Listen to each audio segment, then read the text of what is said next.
Hi, it's Danielle. I'm doing a quick overview of Deck of Wonders. This is the rulebook from the print and play, and I also was able to get the cards printed out as well. Um, the villain deck that I chose, or that the rulebook suggests, is really the Colin the Spoiled Prince. This is what you start out playing against because this is somewhat of a campaign legacy driven type of game. This is a solo friendly game, and it is a card game. So let's just kind of dive into what's included. We have Colin the Spoiled Prince. It tells you how to set it up. You have a turn tracker for the villain, a turn tracker for your player, and then we have the health trackers here. So very easy to manage the health. Um, and then I'll just sort of like lay these out here. And then, of course, the stars of the show is really the cards. So to build this deck, you had to combine Colin's cards, which has this specific icon that looks like this. So this is Colin's cards icons, and then the player's icon would be this one. And it has one dot underneath, and that's how you know that that's the deck you might want to start off with, according to the rule book. So I went ahead and sleeved all of these up, and I just wanted to show you basically some of what these cards look like. The art is very nice, and the little flavor text is also cool too. So that's something to enjoy when you're looking at these cards, to enjoy the art and also the text as well. So we have a Pixie Cavalry,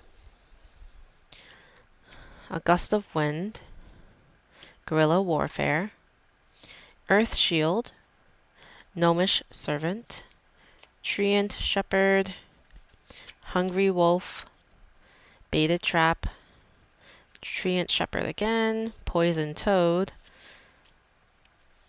Forest Troll, Reinforced Dam, Pixie Mesmerist. Yep. And then there's just a bunch of other type of cards. So there's going to be spell cards, and I believe they call them monster cards, if I'm not mistaken.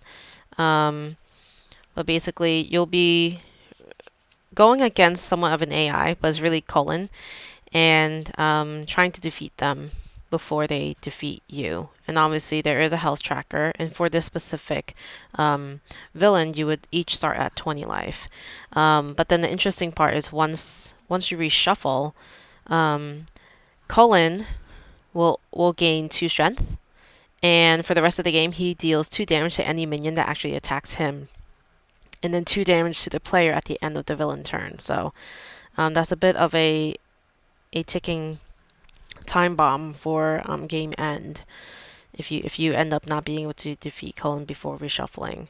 But yeah, we could go through the turn tracker for the player. Basically, the first thing you do is draw. You draw 4 on your opening turn, and then you draw 1. And then play and attack. You can play any amount of cards from your hand, provided you can pay their costs, and then you can exhaust a ready minion to deal damage equal to a strength to a target of my choice. So that's obviously would be the villains. And then at the end of the turn, you could exhaust player minions to ready them, and then you turn all exhausted player minions to ready, and then you flip this card.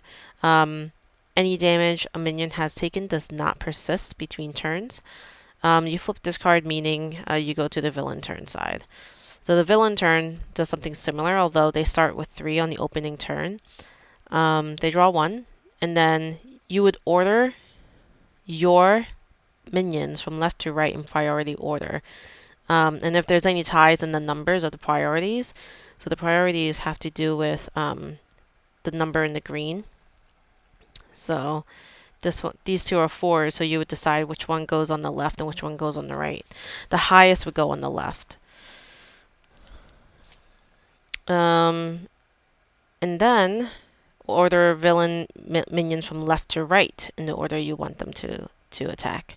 So you can order the villains however you would like.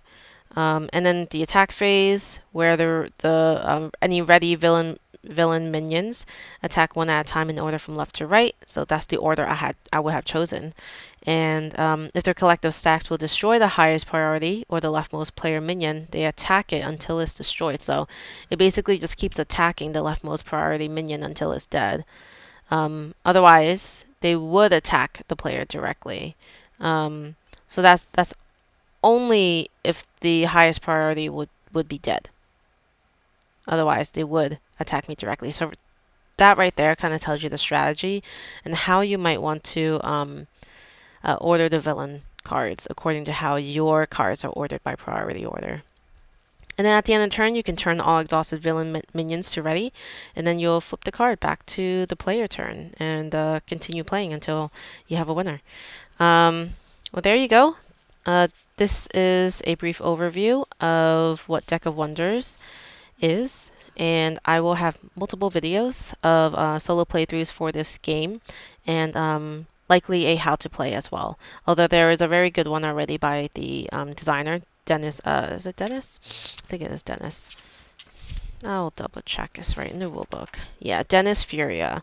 So definitely check that video out. It is a digital how to play, but it's very good, and that's actually how I first learned how to play as well. Well, anyway, I'm very excited to get started with this game, and I look forward to showing you more. Thanks for watching.